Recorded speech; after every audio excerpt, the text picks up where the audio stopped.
டாஸ்மாக் கடைகளில் விற்பனை செய்யப்படும் மதுபானங்களின் விலைக்கும் கொள்முதல் விலைக்கும் இடையே மிகப்பெரும் வித்தியாசம் உள்ளது தெரியவந்துள்ளது. தமிழக அரசின் கஜானாவை நிரப்புவதில் முக்கிய பங்கு வகித்து வருகிறது டாஸ்மாக் மதுபான விற்பனை. கடந்த நிதியாண்டில் மட்டும் 31,158 கோடி ரூபாய் வர்த்தகம் நடைபெற்றுள்ளது. மதுபானங்களின் விற்பனை விலைக்கும் கொள்முதல் விலைக்கும் இடையே மிக பெரும் வித்தியாசம் உள்ளது தெரியவந்துள்ளது.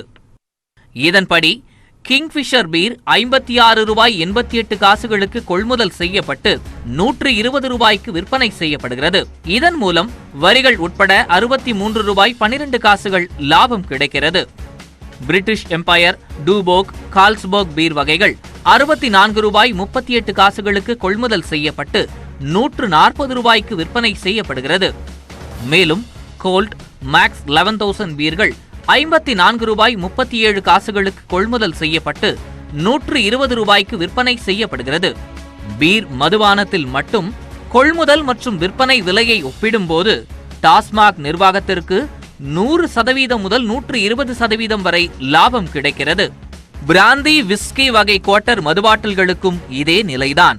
MC VSOP பிராந்தி குவார்ட்டர் பாட்டில் 62 ரூபாய் 40 பைசாவிற்கு கொள்முதல் செய்யப்பட்டு 130 ரூபாய்க்கு டாஸ்மாக் கடைகளில் விற்பனை செய்யப்படுகிறது.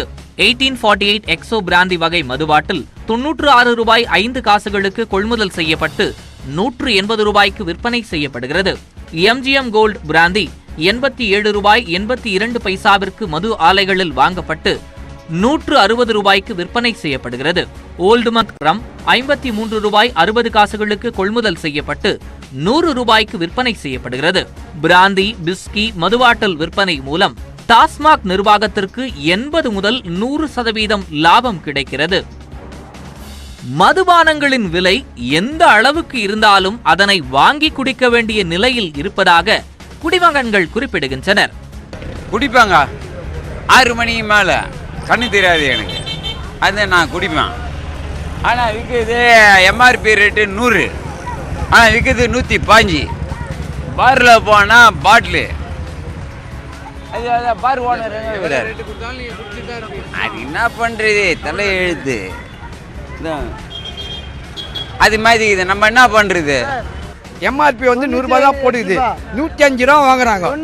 5 ரூபா கம்மியாக கொடுத்தா போட வெளியே தச்சுறாங்க. இதெல்லாம் வந்து எங்களை மாதிரி குடிமகனுங்களாம் வந்து ரொம்ப கஷ்டமா இருக்குண்ணா. மதுபானங்களின் விலையை நிர்ணயிப்பது தொடர்பாக நீதிமன்றங்கள் உத்தரவிட முடியாது என்று வழக்கறிஞர்கள் குறிப்பிடுகின்றனர். ப்ரொடக்ஷன் காஸ்ட் இவ்வளோ இருக்குது, மேனுஃபேக்சரிங் காஸ்ட் இவ்வளோ ஆகுது, டிஸ்ட்ரிபியூஷன் காஸ்ட் இவ்வளோ ஆகுது, அதனால் வந்துட்டு MRP இவ்வளோ போடணுன்னு சொல்லி சொல்கிறதுக்கு யாருக்குமே அதிகாரம் கிடையாது. வேணும்னா வந்து அரசாங்கம் வந்து கண்ட்ரோலிங் ஏஜென்சிஸ் மூலியமாக வந்துட்டு ரேட்டை வந்து ஃபிக்ஸ் பண்ணலாம். பட் இதில் கோர்ட்டோ நுகர்வோர் நீதிமன்றமோ இதில் செய்கிறது எதுவுமே கிடையாது. சப்போஸ் அவங்க வந்துட்டு ஒரு ½ பாட்டில் விஸ்கி வந்துட்டு 200 ரூபான்னு சொல்லி MRP 200 ரூபான்னு அதில் போட்டு இருந்து அதை அவங்க ஒரு 250 ரூபாய் 300 ரூபாய் விற்றாங்கன்னா அப்போ வந்து நுகர்வோர் நீதிமன்றங்கள் இதை கவனத்தில் எடுத்து இந்த வழக்கை விசாரிக்கலாம்.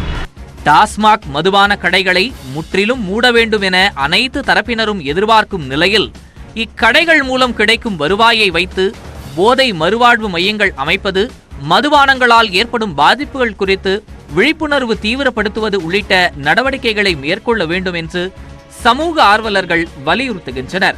நியூஸ் 18 தமிழ்நாடு செய்திகளுக்காக செய்தியாளர் கோகுல். சென்னை பட்டினப்பாக்கத்தில் சிலைகள் கரைக்கப்பட்டு வருகின்றன.